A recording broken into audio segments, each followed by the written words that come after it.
Vroom vroom, le ministère de la vérité arrive. Nous allons faire évoluer notre dispositif juridique pour protéger la vie démocratique de ces fausses nouvelles, a déclaré le président de la République lors de ses vœux à la presse le 3 janvier 2018. Cette loi est une nécessité compte tenu de l'évolution du rapport à l'information pour donner aux citoyens la capacité de discerner le vrai du faux, précise son entourage. Le Figaro, 5 février 2018. Mais si le monde danse sur un volcan, notre société repose sur le mensonge. Le premier étant bien évidemment la foi en une croissance verte infinie. Prétendre retirer le faux équivaut à enlever le socle sur lequel elle repose sans qu'elle ne s'effondre. Nous vous en proposons un petit tour rapide à travers 10 exemples. Cette lecture est extraite du journal de la décroissance de mars courant. Numéro 1. La croissance verte est possible. L'idée d'une croissance matérielle infinie dans un monde fini est bien l'utopie la plus folle qu'un esprit humain ait jamais conçue, relève Jean-Claude Michéa.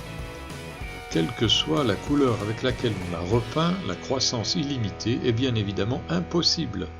Omniprésente, devenue le fondement même de notre société, cette fausse nouvelle énorme est martelée par tous les médias.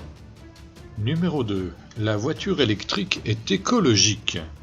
La première voiture à avoir dépassé les 100 km/h est électrique. Là, jamais contente.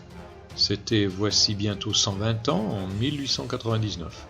Non seulement la voiture électrique n'a rien d'une nouveauté, mais elle est tout aussi peu écologique qu'une automobile classique. Déperdition énergétique due au stockage d'énergie dans les batteries, matières premières précieuses nécessaires à sa fabrication, déchets toxiques.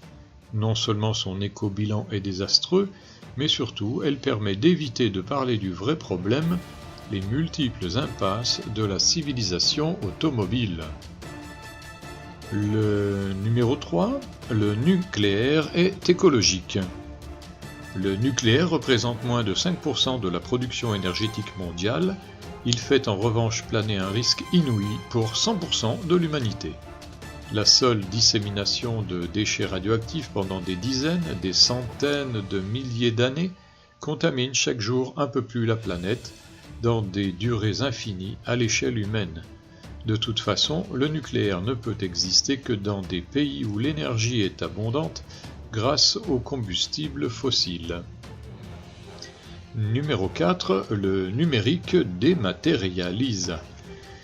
Derrière chaque pixel qui s'allume sur un écran, il y a des ressources bien concrètes. D'abord les minerais pour construire un écran avec son appareillage, et puis des ressources pour produire l'énergie qui l'alimente.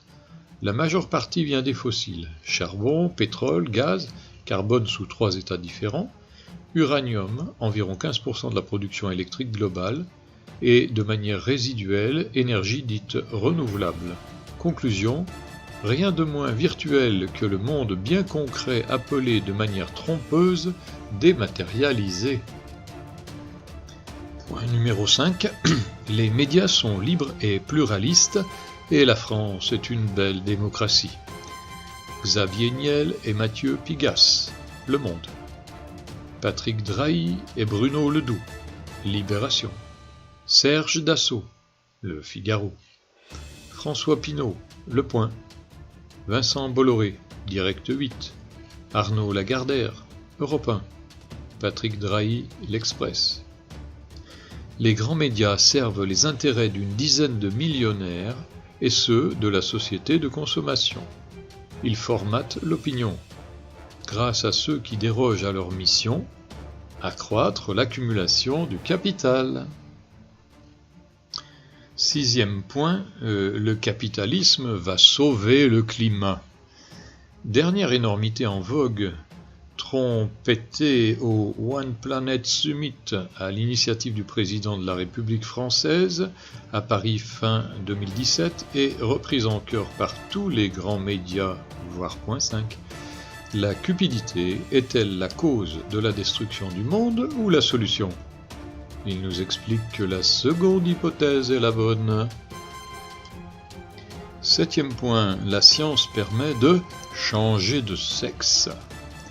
La technique permet de surmonter l'obstacle de l'appariement des sexes, affirme le député, maire, avocat, chanteur, acteur, journaliste, essayiste Noël Mamère.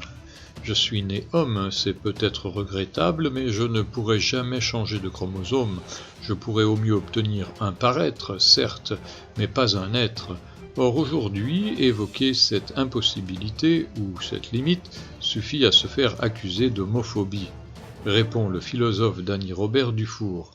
Vouloir faire plier le réel à nos fantasmes, voilà l'expression de la toute-puissance infantile des individus produit par le capitalisme libéral. Et certains se pensent même rebelles en soutenant ce type de revendication, appuyée bien sûr par les grands médias qui mentent. Les énergies renouvelables pourront se substituer aux énergies fossiles. Huitième point. Il faut avoir une foi absolue dans les énergies renouvelables, clame le ministre d'État Nicolas Hulot. Les énergies renouvelables représentent moins de 1/5 de la production énergétique mondiale. Notre monde actuel est le produit d'un apport massif d'énergie fossile, charbon, pétrole, gaz, un petit peu d'uranium. Ne mentons pas à nos contemporains. Aucune relève n'est prête. La démarche scientifique consiste à regarder la réalité en face, à l'opposé du fanatisme de la foi absolue. Neuvième point. Lénine était écolo. Saviez-vous que la jeune Russie des Soviets fut entre 1917 et 1927 le pays du monde le plus avancé en matière d'écologie ? A-t-on pu lire le 8 novembre 2017 à l'occasion du centenaire de la Révolution russe dans l'hebdomadaire de la « gauche critique » Politis. Le révisionnisme est une maladie qui ne touche pas que les nostalgiques de l'oncle Adolphe, autant que le déni des limites chez les libéraux. Notre conseil de lecture, Le refus d'obéissance, écrit sur la Révolution, de Léon Tolstoï, à l'échappée, 2017. Observateur de la Révolution de 1905, mort en 1910, Léon Tolstoï avait tout anticipé, c'est-à-dire la dévastation de la paysannerie russe par les classes supérieures urbaines. Et dixième point enfin, nous vaincrons la mort. Il n'y a pas que Jean-Luc Mélenchon pour propager ce mensonge. Tous les prophètes du courant transhumanisme s'emploient à le répandre. Ils sont portés dans les grands médias, de Yuval Noah Harari et son pitoyable Homo Deus, voire notre chronique Écoute Tartuffe, à tous les démiurges de la Silicon Valley. Tous nous promettent de tuer la mort. La science, reléguée à la pensée magique, nous permettrait de nous affranchir tant des lois de la biophysique que de notre humanité. Voilà quelques-uns des mensonges qui alimentent notre folle fuite en avant. Plus dure sera la chute.